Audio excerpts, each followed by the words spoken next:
Hello everyone. So our topic for today is gravitation. My name is Shatabdi. I'm a medical student. Welcome to ExamRat. If you've not watched our videos on the previous chapters, you can easily go on YouTube and subscribe and watch it. It's all available there. So let's start today's discussion. So now gravitation. Okay, let's just talk about the fact that every object on the face of the earth attracts every other object. It does not necessarily mean that it has to be inanimate, like one human's body mass also attracts another human's body mass, and everything, literally everything, a table attracts a chair beside it. So everything on this earth has a force of attraction towards another object. Now, what we have to discuss today here is what is the magnitude of it. So it's like if I'm in front of this computer and we also, like both of us are also attracting each other, we have a force of attraction between us. So why aren't we being pushed towards each other? Like, why isn't that not happening? That is because basically it is negligible. Okay, like the force is very, very negligible. When is it not negligible? When the one of our masses is as huge as the earth. Now then is where the whole concept of gravitation had occurred. Like how Newton found out that gravity exists is because something as huge as earth attracted something as small as an apple which fell from a tree. So in the same way, since my mass and the computer's mass is very, very, very negligible as compared to the earth's, so that's why it's not like we're being pushed against each other and something is breaking or not. But when we measure Earth's force of gravity with respect to anything, everything, it is just so huge, its mass is so huge that its force is immense, as a result of which everything on the face of the earth gets pulled towards it, gets pulled technically towards the center of the earth. And so everything falls down, has a tendency to fall downwards. Okay. So since we're talking about gravitation, it's gravitational force. So I think we should also discuss about two other kinds of force, which is also the basis of the solar system. Satellites revolving around the respective planets revolving around the sun. So let's just talk about two kinds of forces here. One of them is centripetal force. Okay. Now, what is it exactly? So now, centripetal force is a force which attracts objects towards its center. Now, let me give you a simple example. The sun, here is the sun, okay, and in various orbits, like the planets are revolving around it, right? So, why aren't the planets, let me not use yellow because yellow is the color of the sun. So if this is the sun, for example, so yeah, here is a planet. Let's not name them for now. So yeah, so now why do you think that they constantly for years and centuries have revolved around this particular path only?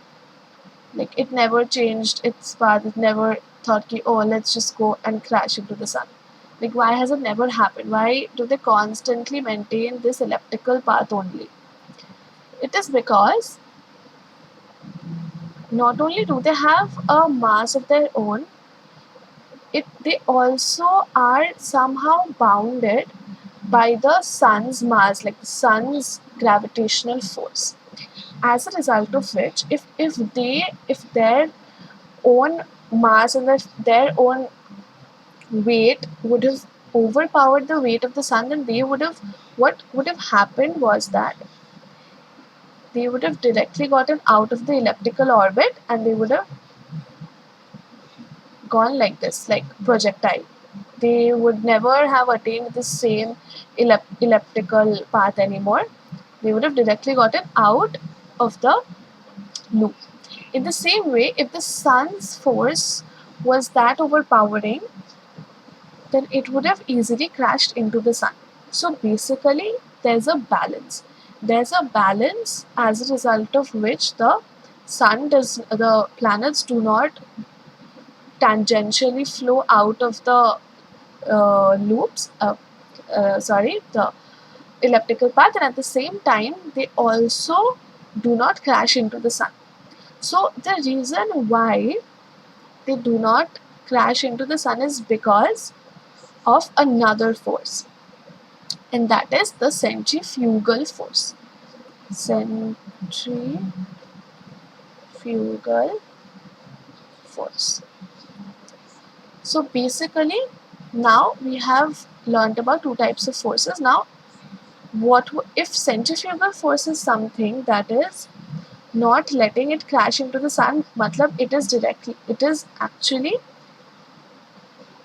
being exerted opposite to the direction of the centripetal force. Now, what I told you was that centripetal force is any force that attracts objects towards the center of the system, right?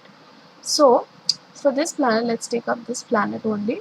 For this planet, the centripetal force was exerted by the sun, right?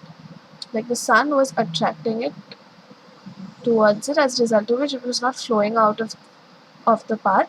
And at the same time, there was another opposing force, the centrifugal force, which was acting in the opposite direction.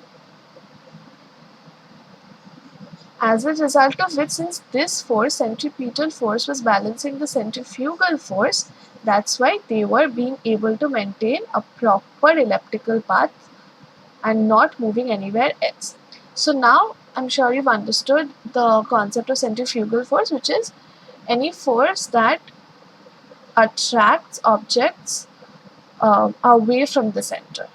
Okay, it's exactly the opposite of centripetal force. Now, centripetal force is kind of an actual force, and when centripetal force was discovered, it was said that there is something opposing to it also, as a result of which we named it as centrifugal force.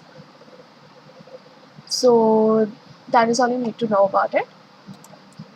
So yeah, next comes the universal law of gravitation. What does it say?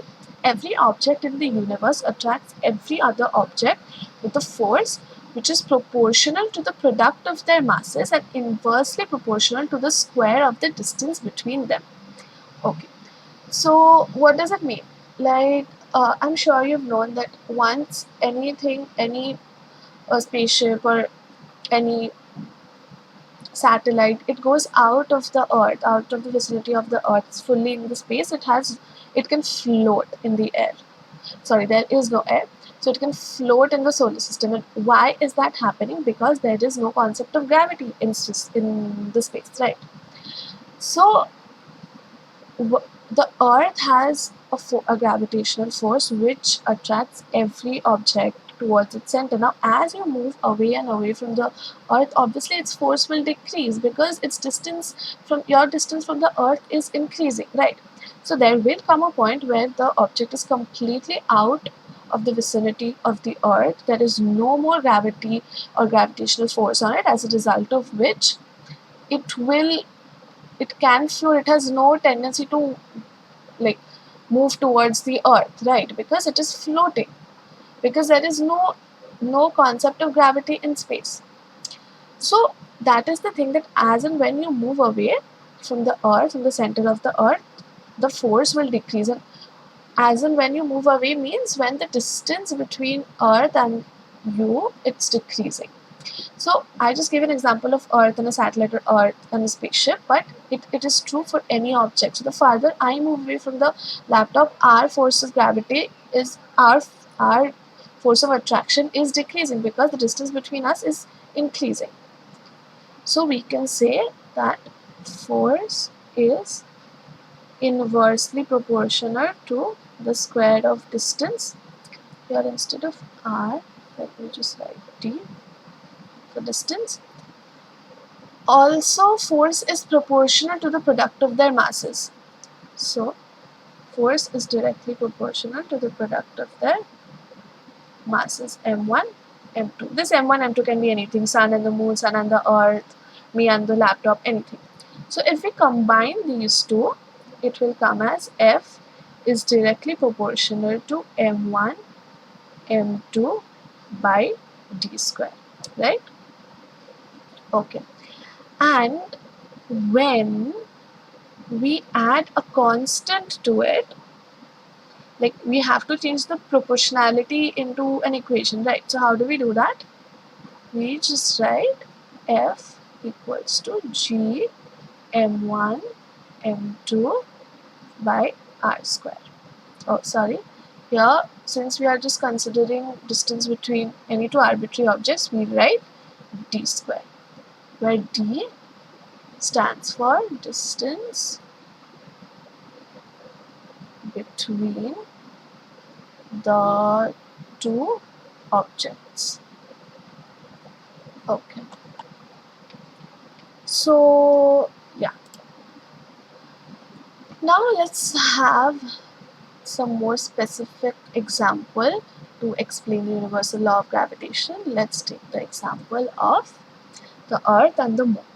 Now since both the objects here are circular, instead of writing d, which is distance, we can also write r, because r in a way signifies the radius, right? Although here it is the same thing, like here the moon is away from the earth, and this r can be called as d also, but I'm talking about a certain situation where, let's call this the center of the earth, and if an object was here, then their distance would have definitely be r, right, which is the radius of the earth. So in that case we can like convert the d into r also. Here in this particular example, here the r is the same as d, so it's not a problem. Okay. So in the same way, here also the moon will attract the earth due to its mass. The earth will also attract the moon due to its mass, and obviously both their values will be same, right, because it is g m1 m2 by r square. So the force of attraction of earth to moon, force of attraction of earth to moon is equal in magnitude to force of attraction of moon to the earth. I hope that is clear by now. Magnitude, direction is opposite, obviously. So we just write it once instead of writing it twice. We just write it just once, which is this one. Okay. So in the last slide, when we had talked about this g, and here also in the equation also you can see the g. Now what is the g? G is the constant of proportionality, as written here, and it is called the universal gravitation constant. Now obviously it was a constant of proportionality because we changed the proportion into an equation. So g also actually has a value which we'll discuss when we do the sums. It's not important as of now. Okay. Also another thing is that since both the objects, the earth and the moon here, are exerting a force on each other, you have to remember that the force is along the line joining the centers of the two objects. So this is the center, this is the center. So this is the line along which the force, the gravitational force, will be applied by the two objects towards each other. Okay.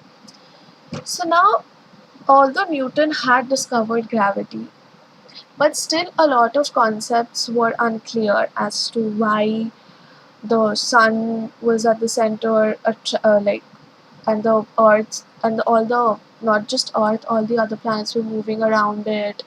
Like, how was it happening? What exactly was the cause? Like, he knew gravity and the whole concept differently, and the fact that Earth is revolving around the sun, but he could not connect those. So basically, he took help from Kepler's observations, and Kepler had formed some laws with the help of which Newton came to his conclusions. Now, what was the first law by Kepler? It's an easy one. Each planet moves in an elliptical orbit with its star at one focus. Okay. Here, star by star we mean sun is the biggest star. So each planet moves in an elliptical orbit with sun at one focus. Now, I'm sure when you've uh, previously learned about spherical mirrors or anything, we've come across the fact that every sphere has a center, but it also has a focus, right? A focal point. So in the same way here also, even if it's a sphere, even if it's an ellipse, everything also has a focus point, which is basically the midpoint between the radius, midway between the center and the circumference. Yeah. So, and since it's a sphere, so it will obviously have two focus. In the same way, the ellipse will also have two focus. So as you can see, this is focus number 2, and in focus number 1, you get the sun. Okay, so now ellipse is not exactly a sphere, so it will basically have two axes. One is the minor axis, which you can see it's of the shorter distance. This is the minor axis. Sorry, it's my line is a bit crooked, and this one is the major axis. Okay, cool. So for now, you just have to know about this, the first law, very simple. Now comes the second law. It is also called the law of equal areas. Now, why is that? An orbiting object will take the same amount of time to travel between points A to B, and it takes the same to travel between the points C to D. It means that any object, the amount of time it takes to travel from point A to point B, it will take the exact same amount of time to travel from points D to C or C to D, whatever. So now, when you're seeing it for the first time, the picture, देखने से ऐसा लगता है कि areas तो this is like a shorter arc, right? AB, and CD is like a longer arc. Then how is it happening?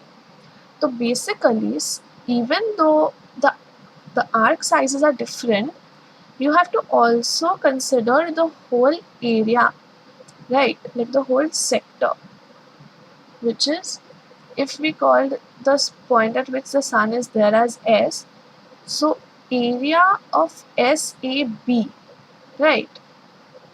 This is basically equal to area SCD. This was for this, like, Kepler found out how, because he realized that whenever a line which is connecting the sun to any elliptical path, okay, let this line be called SC. The line, the amount it will move, like the time it will take to move from an arbitrary point C to D, if he draws the same, like not the same line, but if he draws another line from S to point B and then moves this line like full, like in understanding, like moving the line as a, then it will go like this, and then it will go like this, and go like this. So finally covering the whole area, right, from A to B. I hope this is clear. If it's not, you can just like pause the video and see later what I'm exactly trying to say. That whenever you move something, obviously, if you're moving this line, then it's obviously to move from B to A, it will cover this whole area, right? This whole area that is present here. So Kepler realized that this line, like line SC, is taking the same amount of time as line SB to go from B to A as to go from C to B. So that is how we realize that no matter where he draws the line, as long as it is between the sun and any arbitrary point, it will always move the same interval. It will always take the same interval of time as moving in any other part of this ellipse, which is like here also. If there's a line, like it will always be the same, no matter the distance between the sun and the line, no matter the amount of area, it will always be equal. Even if it doesn't look so, it by calculating is so. Okay.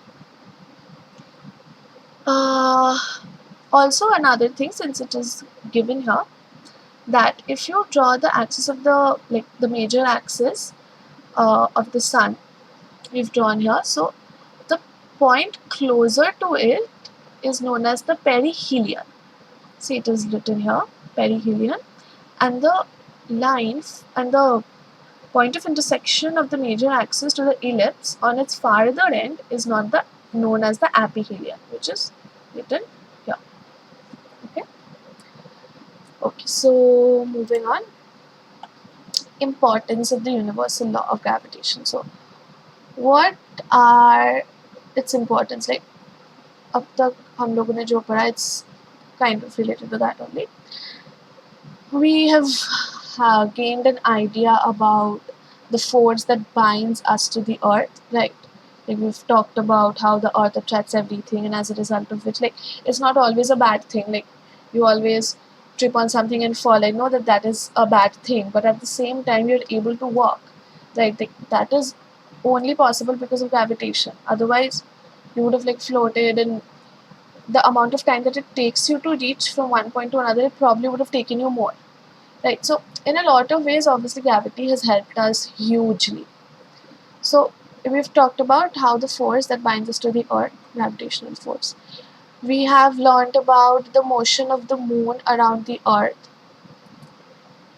We have learned about the motion of the planets around the sun. Both the point 2 and the point 3 are kind of the similar thing, right? Like the sun exerting a centripetal force, right?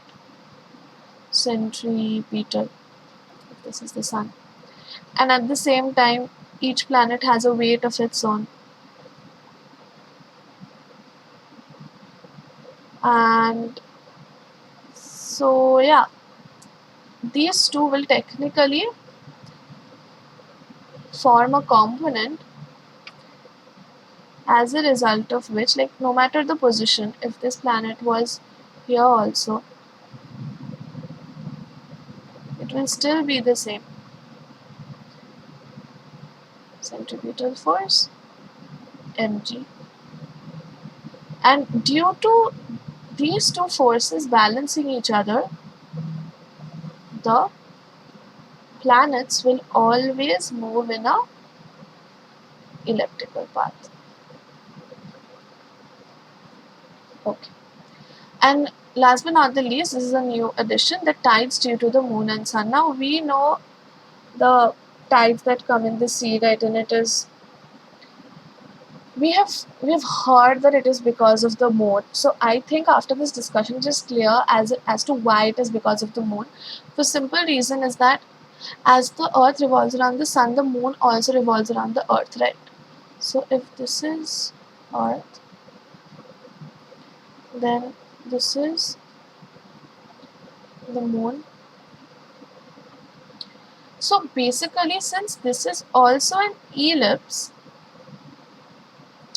so at points where it is closest to the earth, it will have a higher gravitational force towards it. Okay. As a result, we get the high tide. And when the moon slowly moves away from the earth, its gravitational force also decreases. So we get the low tide. This is the only concept that you have to remember at this age. Okay. So I hope all of this is clear. You guys can note it down as in when you're watching this video, or you can pause it. Our last discussion for today is free fall. Okay. So what is the free fall? Now, when I first uttered free fall, it probably might sound like what is it, but it is actually a very very easy concept, and you have like day-to-day lives, you've seen it 1,000 times. It's just like you've never known what the term is actually. So anything you throw from the top of a building or top of your terrace, anything, like even if you just drop it, like without putting a velocity on it, if you just drop it and it falls down, and that is simply called the free fall. Free because there is, you are not putting any initial velocity, like your initial velocity is 0 here. Okay, so but I'm not saying that your final velocity is also 0, right? Because the moment you are throwing the ball, like even if you just drop the ball, sorry, if you just drop the ball, the initial velocity is 0, but you know that there's something called the gravitational force of the earth, as a result of which the earth is exerting a force on the ball, right? If this is the ground, if this is the center of the earth, then it is also, the earth is also exerting a force on it, due to which it is coming down, right? And you know from our previous discussion on laws of motion, if you haven't watched the videos, you can easily go and see it on our channel. So we had learned about the fact that F equals to m into a, mass into acceleration. Now when we're talking about the earth, this acceleration becomes acceleration due to gravity, right? Because now it is between the ball and the earth, since the earth is basically providing the acceleration to the ball, because initially it had no velocity, but finally its velocity will become something, let's say 5 meter per second. So this change that has happened, it can only happen when there is an acceleration involved, right? We have talked about this. The rate of change of velocity is called acceleration. So since this acceleration is provided by gravity, so this A changes to acceleration due to gravity, or small g, when we are calculating free fall. Okay. So now, I hope this is clear. So what we can write here is, as we had studied a while back, F equals to g m1 m2 by d square, right? Okay. So here I told you that every object has a weight of its own, and how do we know about the weight? It is because earth is providing you with the acceleration due to gravity, right? So m into g, and from our first equation, first discussion, we have also learned that this force, which is the gravitational force on each object by the earth, it can also be written as g m capital M by d square. Now this m is basically mass of earth, and the small m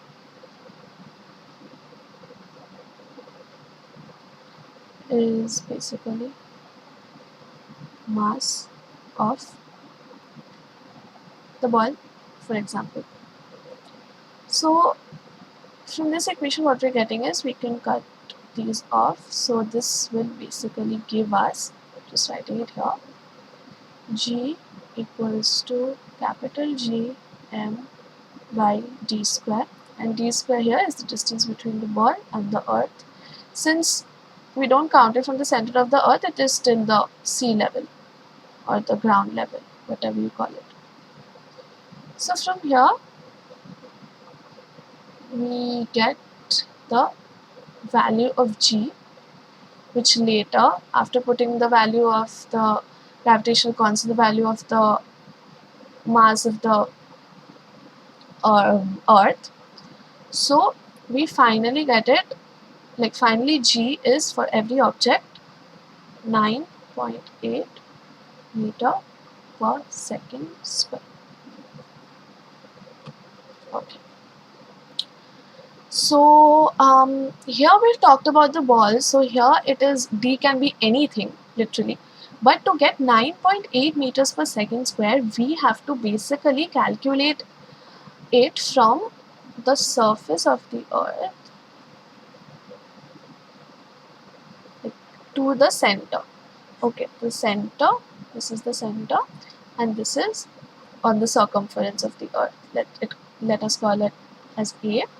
So obviously this will be the radius, right? The radius of the earth. So to find, so how did we get the value of 9.8? Basically, we changed the value of d square. Instead of d square, we wrote it as r square, where r is the distance between the center of the earth and an object at point A or at any point on the circumference of the earth.